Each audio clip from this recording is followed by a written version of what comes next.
our coffee. I want to welcome everybody to the Houston Oasis, a community grounded in reason, celebrating the human experience. And this group is a pretty diverse group, demographically and otherwise. And we're going to have some wonderful guest speakers today and a wonderful new guest musician. I want to introduce to you my friend Ermelinda Cuellar, who studied with Bob Henshin in the Houston Community College Jazz program, and she's a very accomplished jazz vocalist you're going to enjoy. And Marcel, a wonderful fingerstyle guitarist who I'm previously acquainted with. He plays at a venue across the street from another venue I play at.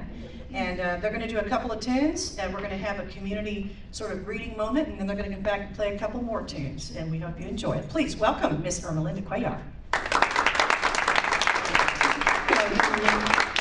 I'm going to start out with a song from Horace Silver called Song of My Father. And what got me attracted to it is just how it acknowledges all the dads out there, or soon-to-be dads.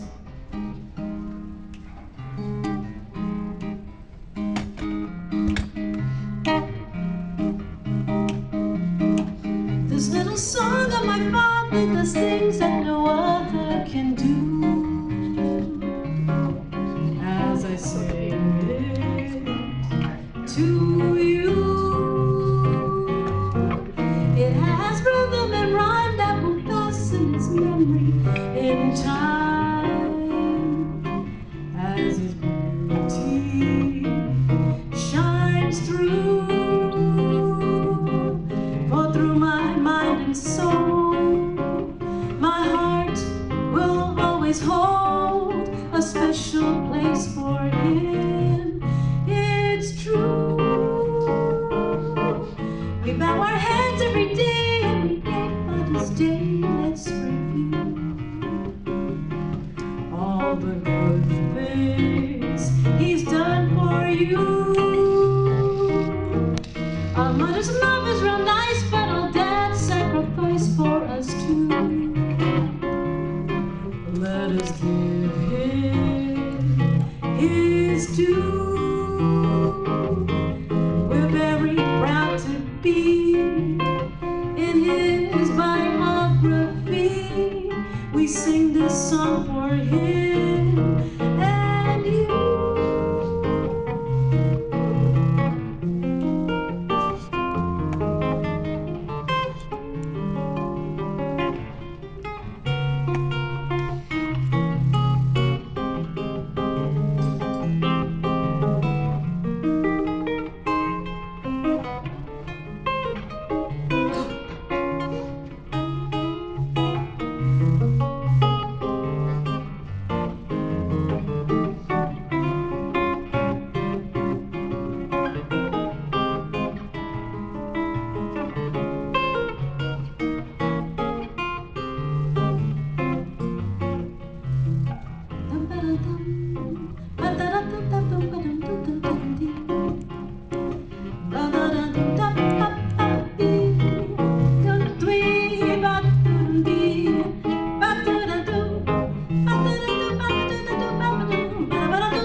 This little song of my father does things that no other can do.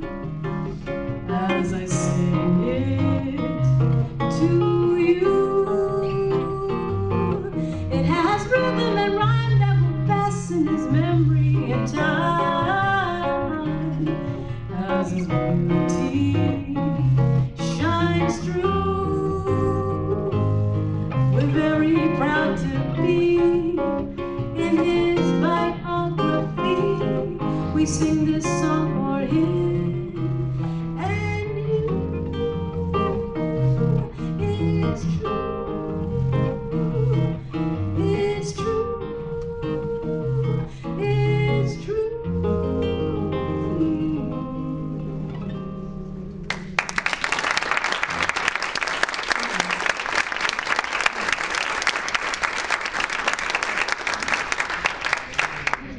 We can do another song called Devil May Care. Devil May Care. Appropriate.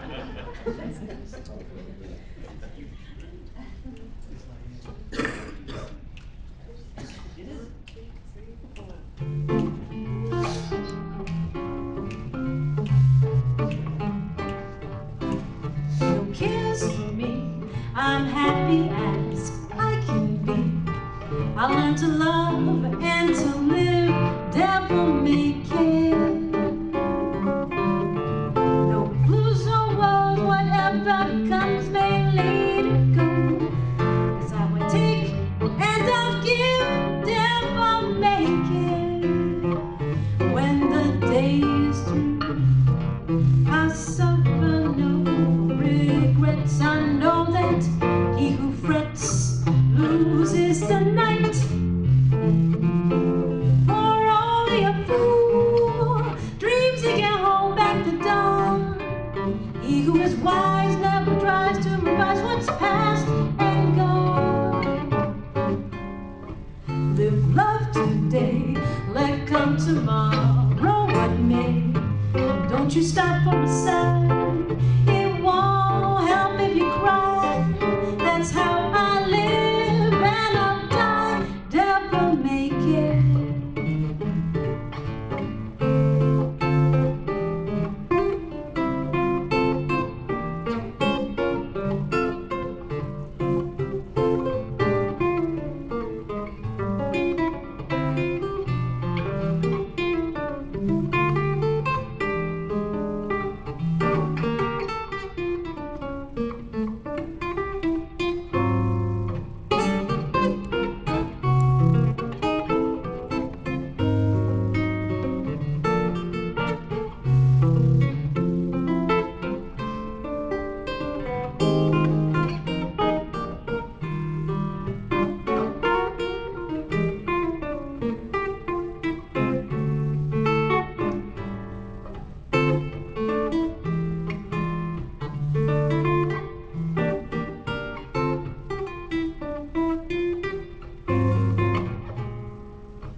No cares for me, I'm happy as a girl can be.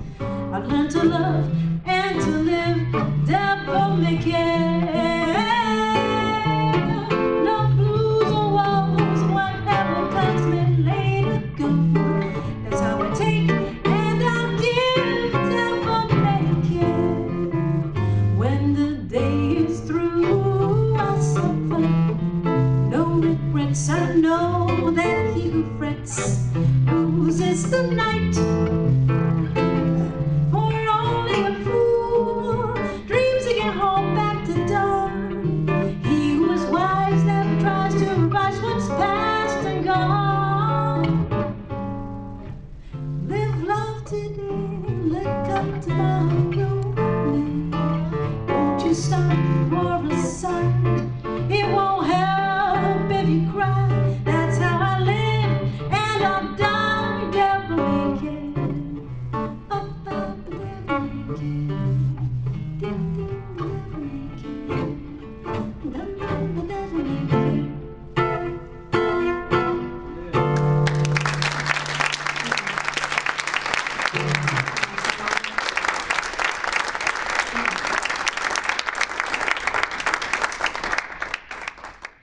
Listen to them all morning. Wow. Thank you. Okay, exist.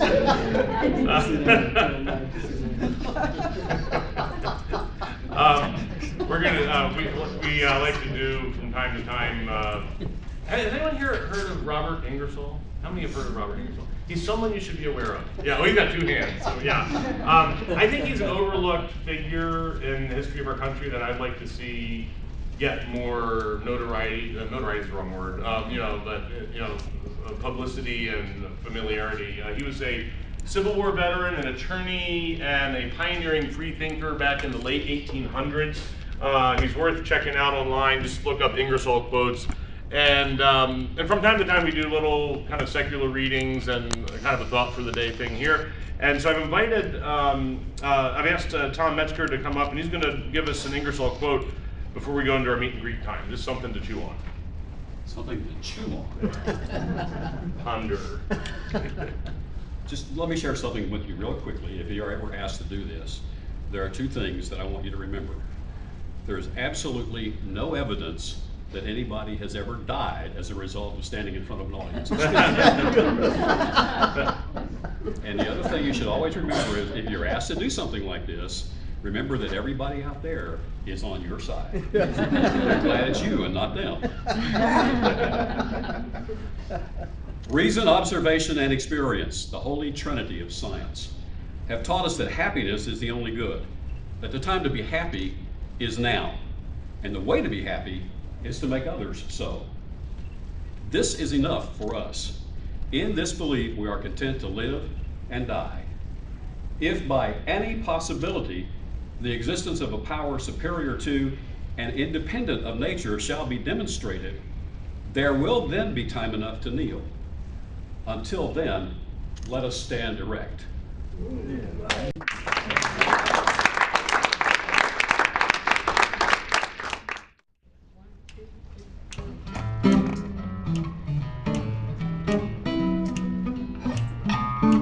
Alone together beyond the crowd, above the world. We're not too proud to cling together. We're strong as long as we're together. Oh, together. The blinding rain, the starless nights were not in vain, for we're together. And what is there to fear as long as that we are together? Our love is as deep as the sea. Our love is as great as a love can be, and we can weather the great unknown if we're alone together.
got a friend. And if you want to check out any upcoming performances, just check out Ermelinda, Cuellar.net. I have all my bios and sound bites, everything. Thank you for having us.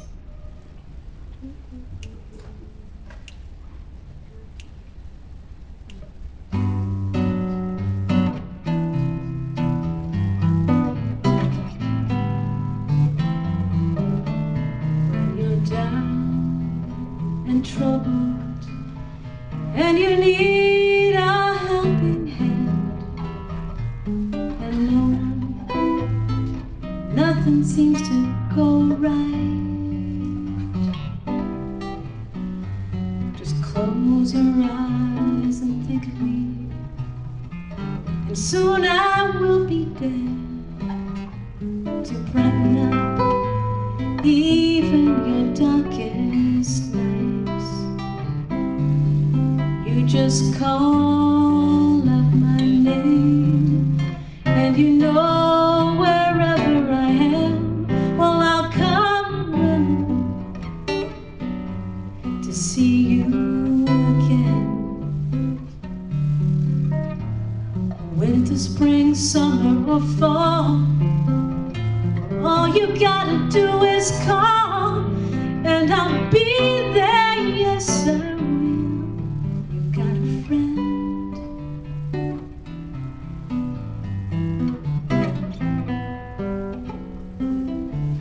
If the sky above you should turn dark and full of clouds, and that old north wind just begins to blow, just keep your head together and call my name out loud, and soon I'll be knocking upon your door. You can call out my name, and you know wherever I am, well, I'll come running to see you again. Winter, spring, summer, or fall, well, all you gotta do is call, and I'll be there, yes I will. You got a friend. Well, ain't it good to know that you got a friend when things can get so cold? Friends will desert you, they'll hurt you. Well, they'll take your soul if you let them, but don't you let them. You just call out my name, and you know wherever I am, I'll come running to see you again. Winter, spring, summer, or fall, all you gotta do is call, and I'll be there, yes I will. You got a friend. Yeah, you got a friend.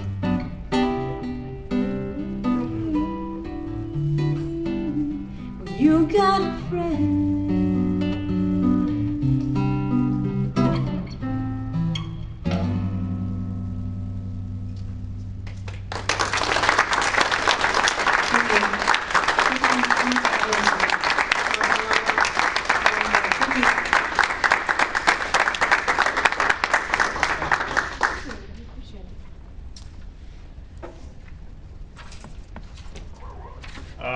I was listening to the BBC this week. Did you hear? I heard a book report on a book. It's a fairly new book, and it kind of intrigued me. The name of the book was the Encyclopedia Paranoica. Did anyone hear that book? Yeah. Okay. Well, here I looked it up. Here is the. This is the actual subtitle of the book, Encyclopedia Paranoica. The definitive compendium of things you absolutely positively must not eat, drink, wear, take, grow, make, buy, use, do, permit, believe, or let yourself be exposed to, including an awful lot of toxic, horrible stuff that you thought was safe, good, or healthy. All sorts of really bad people who are out to get, cheat, steal from, or otherwise take advantage of you, and a whole lot of existential threats and looming dooms that make global warming, giant meteors, and planetary pandemics look like a walk in the park. With its high risk of skin cancer, broken bones, bee stings, allergic seizures, animal attacks, criminal assaults, and lightning strikes. That's the actual subtitle. The book apparently, I looked up a review in the Wall Street Journal, is apparently filled with horrifying facts just about just every aspect of daily life, including, like, the next time you want to relax in a warm tub for a bath, bear in mind that every cubic inch of water has over 100,000 bacteria in it. Natural stone kitchen countertops emit a continuous stream of radon gas. The average, you probably knew this one, the average fluorescent bulb contains enough mercury to contaminate more than 6,000 gallons of water beyond safe drinking levels. Oh, there was another one. Oh, okay, well, never, I'll get to that one in a minute. Now, of course, the book is tongue-in-cheek, making the point that if you really did worry about every single thing that there is to worry about, you'd be paralyzed, and you wouldn't be able to enjoy life at all. And there is some evidence that our germ phobia is backfiring on us, because the overuse of hand sanitizers now is, contributing to superbugs, and people have this inability now to resist things they could normally resist with their natural immune defenses. I myself am not using hand sanitizer anymore. I'm not recommending it. Not a doctor. Don't even play one on TV. But want to keep my immune system strong. Oh, and the authors of the book speculate that if an alien, extraterrestrial, came to our world and did a bacterial study of the average American home, they might conclude that the toilet is the place to wash hands and the kitchen sink is the place to pee. That was sorry. I could never say that in church.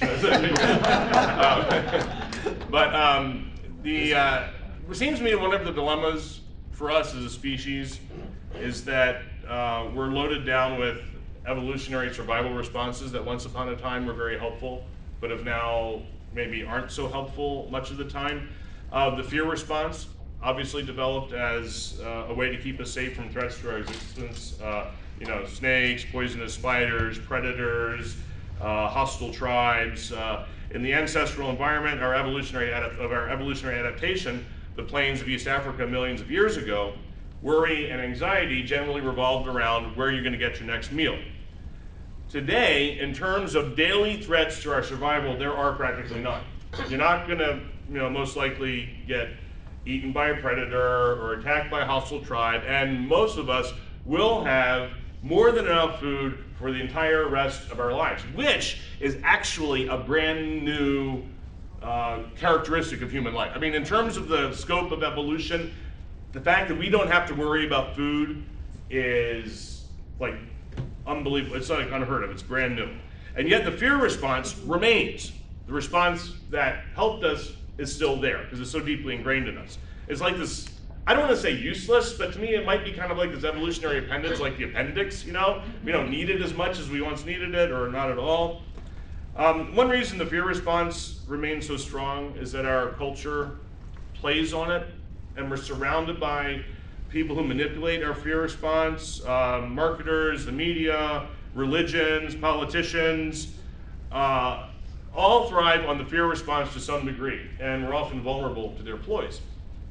The day after Election Day, I was driving up to Austin to take my mom out for dinner for her birthday, and I think I'd been talking to TC on the phone, and she had mentioned something about talk radio, and so I thought, well, I had another hour and a half to go in the car, so I'm going to turn on AM talk radio, which I never do, like I never ever do, to see how they were handling the election. Wow. I knew it was bad. I had no idea. It was like another universe, an entirely fear-motivated universe. And it's not limited to talk radio. Almost all our media does it to some extent. The old saying, if it leads, it bleeds. Oh, if it bleeds, it leads. The other way around. Yeah, sorry. You got the point. In neurological terms, the media is almost always, and pay attention to this, almost always appealing to our limbic system in our brain, the visceral response. Let me give you an example. Have you ever noticed the local news doesn't have just a plain old weather report anymore? One of our local stations has, and I forget which one, they all have some version of this. You don't get the weather report, you get the severe weather center. The weather person is standing in front of big red letters, severe weather center, with graphics of ominous clouds and lightning bolts. And it's like, really? Severe weather? The weather is hardly ever severe. Most of the time, it's quite nice, in fact. Couldn't they just bring that out when a storm's coming, But no, it's up all the time. There was a little interesting story on the Today Show this week. You may have seen it. It was a story about how packages are being stolen. UPS and FedEx packages are left on people's porches and they're being stolen. And what a horrible problem this is. And they had some of it, actually it was right here in Houston. In fact, it was just one house, and someone had a security camera showing, the UPS guy put the package down, and then a little while later someone else come and take the package away. And they're making it sound like there's this huge deal going on with package theft. And that's the way the story led. But if you listen carefully to the story, even within the story, they said that they had approached both UPS and FedEx about the problem of package theft, and both of them said it was extremely rare. Now, you'd think that they would be on top of this because this impacts their business. So if they're not worried about it, the United States Postal Service said that last year they reported over 2,000 packages stolen. Well, do the math. Out of how many, in a country of more than 300 million people, 2,000 packages, that's nothing. You can leave stuff all over the neighborhood, it ain't going anywhere. Okay, so that was the story. Then Matt Lauer on the Today Show closes the story off by looking into the camera, shaking his head in a grim way, a sad sign of our times. Like that. This happens we get this every day, all day long, in a lot of different ways. And the thing is, constant fear takes a toll. There's two different types of fear. Acute fear is the fight or flight response. That is fueled by norepinephrine, also known as adrenaline. We're all familiar with that, rapid heart rate, ability to leap tall buildings and that kind of stuff. But then there's also chronic fear, which apparently is a different beast. Persistent, low-grade anxiety, which causes the body to release a chemical called cortisol. Cortisol keeps the elevated heart rate elevated, keeps your high blood pressure higher. It liberates glucose from fat stores to make your muscles so they have energy to burn. And in the long term, constant exposure to cortisol can be toxic in many ways. I remember back when I was a kid, I read a story. It was a book about the French Foreign Legion. And this was a long time ago. And I remember this vividly, this episode they described of a French Foreign Legion outpost that had been under siege for months, and how ultimately the outpost collapsed. They had a high mortality rate, and they got taken over. When they went into the fort afterwards, the men hadn't died of gunshot wounds or bombardments. They hadn't died. They had plenty of food and plenty of ammunition. It was the exposure to constant nonstop stress forever that started making them drop like flies. And since then, I've read other stories like that. So, and then another downside to all this stress is high levels of cortisol inhibit the release of our old friend, oxytocin. Yep. Which throws a monkey wrench into the virtuous cycle, which throws our empathy out the window. Our concern for others is gone. So what's the problem? I mean, what's the solution to the problem? I don't know. I don't think there's any magic bullet. And if we have time, this room, I'm still getting used to the room. We don't have a clock in here. Oh, we're good. Oh, that's kind of hidden back there. Oh, that's right. Okay, but we're doing okay. I do think, so I'm just gonna give you some random observations, and we might have time to do our chit-chat time about this. It seems to me that understanding and knowledge does help. This is one reason why I've been trying to learn more about human origins, about evolutionary psychology, because I've personally come to believe that the more I can understand about the roots of why it is we do what we do, it brings a certain amount of power and control and understanding. And so that we'll recognize the ridiculousness of the severe weather center. I'll say, I know what they're doing. They're appealing to my limbic system. I'm not going to fall for that again. I'm also inspired by examples of people who confront their fears head on. I once knew a guy who had a lifelong fear of flying. He got to a point in his career where he started doing more consulting, and he was able to quit his day job and become a full-time consultant. But he only took jobs close enough to where he could drive. I mean, it would be like an entire day's drive, but he would do it. Pretty much that was it. He wouldn't get on a plane. And finally he realized that this is just crazy. This is getting to the point where it's impeding my career. I'm missing so many opportunities because of this fear of flying. So instead of seeking therapy for his fear of flying, he went to flight school and took flying lessons, and he got his pilot's license. And he started flying himself all over the country. Wow. Yeah. Wow. Yeah. Conversely, this just came to me, I know another guy who spent his career as a mechanic for one of the major airlines. And when he retired, because of his, working for the airline, he had this, ability to travel all over the country in retirement. When he was healthy, and he and his wife could go anywhere they wanted to, basically. And he had this fear of flying.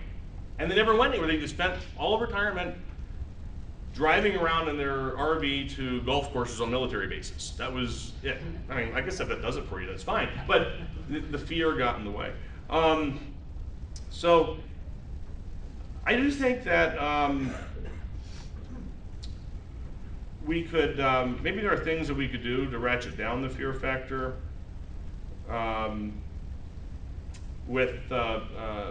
like in other people's lives, that we can play a role in making life less fearful for the people around us, I suppose. I was just thinking of a story, and a couple of you have heard this one before, but I love the story because it's an illustration of how ultimately we're not motivated by fear. I mean, fear motivates us somewhat, but it's not a positive motivation. I knew a guy, he was a pastor, and in seminary, you have to take Hebrew class. And he said at their seminary, there's only one professor who taught Hebrew. And he was like the scariest professor on campus. He was known for never, ever having given an A to anybody, ever. And so everybody was dreading this class because you had no other option, no other professor to go to. And they got to class on the first day of class, and there was the scary professor there, looking scary, scowling at them. And he lifted up his grade book and said, "This is my grade book. And you've probably heard that there's never, ever been a single A ever recorded in this grade book, ever." And they're like, "Yeah, we've heard that, And he went on about that. And then he said, "And this semester is going to be different. Because I've already given everybody in this class a grade, and everybody has already gotten an A." And he showed them the grade book, and there were their names, and there was an A on the first day of class. And this guy said, "We were so relieved at this that we learned Hebrew like nobody's business because the threat had been taken away. And we learned Hebrew for the love of learning the language. And it ended up, for many of us, a lifelong fascination with the language, all because the fear was taken away." And he said, did some people take advantage of that? Yeah, there are a couple people in the class who were slackers, who just sat on the A and coasted. But who did they hurt in the end? Themselves. They're the ones that missed out.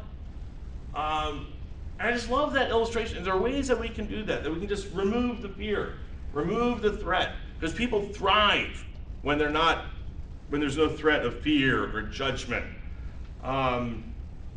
The Japanese, in the Japanese language, you know how different languages have words that can't be captured in other languages, like, aloha in Hawaiian, which means like everything in the world, apparently.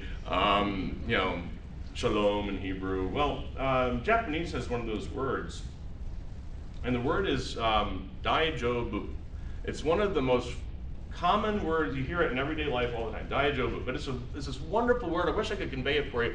It's roughly translated as okay, but it's better than that. It's like everything's fine, kind of like that. When a little kid stumbles and falls and scrapes their knee, you run over to them and lift them up and you say, daijobu, daijobu, which means it's going to be okay. When you go to the doctors and you're getting a medical report, and it's a good medical report, the doctor's going to say, daijobu desu, which means you're going to live. It can mean all these things. I wish we had a word like that in English, but even though we don't have a word like that, it's something we can do for each other. We can say daijobu to each other. We can say it's going to be okay. Why is it going to be okay? Well, because we're here together. It reminded me of something that Ermelinda sang, and I'd like to come back to that in a minute. But also something else I was reminded of when I was thinking about daijobu was going to a Bruce Springsteen concert a few years ago. Is when the Rising album came out after 9/11. Great album. And I was at the concert and watching Bruce work his magic on the crowd with the E Street Band. And he got to the song "The Rising," which was fairly new. It wasn't one of his old standards like "Born to Run." It was a newer song. And the refrain to "The Rising" goes like this: "It's all right, it's all right, it's all right, yeah." Okay. And he sings it over and over again. And then when he sang it, and like the crowd's getting into it, and when he says, "It's all right, it's all right, it's right, yeah," like the crowd, they lift up their arms, go, "Yeah," like that. And I think, man, those aren't deep lyrics. The Pulitzer Committee's not knocking on the door anytime soon. But it struck something. It connected with people. It's like it's like that note of reassurance of daijobu, that it's going to be okay, it's all right. I just wish I could do that. I wish I could just get up in front of a crowd and say, "It's all right, it's all right, it's all right, yeah," and everybody be happy. I know maybe this is something Springsteen can do, but it's clearly a message the crowd responded to and wanted to hear. And so, since this fear response is so deeply ingrained in us, so deeply rooted in our evolutionary past that we can't really escape it, maybe the solution is also in our evolutionary past. When predators and storms and hostile forces threatened, what did our hunter-gatherer ancestors do? Hang around the fire and tell stories. Hang around the fire and tell stories. They gathered together as a tribe. They found safety in numbers, safety in community, comfort and reassurance in being together, and they sought comfort in the tribe. And it's not unlike what we do each week here. From time to time, I run into free thinkers who are skeptical, a little bit. They're nice, but they're skeptical about what we're doing. Isn't that just like church? Well, now think about it. I know a lot of free thinkers that like to go to free thought conventions. What's the difference? Church people love conventions. They have them all the time. So why do you have to wait for twice a year to have a convention? Why can't you have one every week? Why can't we feel the wonder of the tribe every week? What's the point of being a free thinker if you have to get up on Sunday morning?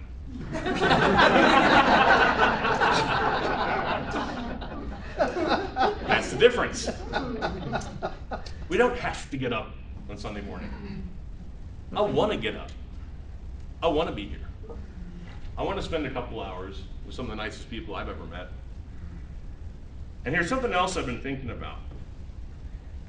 Is it possible that nonconformists, and not everybody, but some of us, because there's always a continuum for any human behavior, but is it possible that for some free thinkers, for some nonconformists, it might be possible that we actually need more community than the conformists in our society, not less?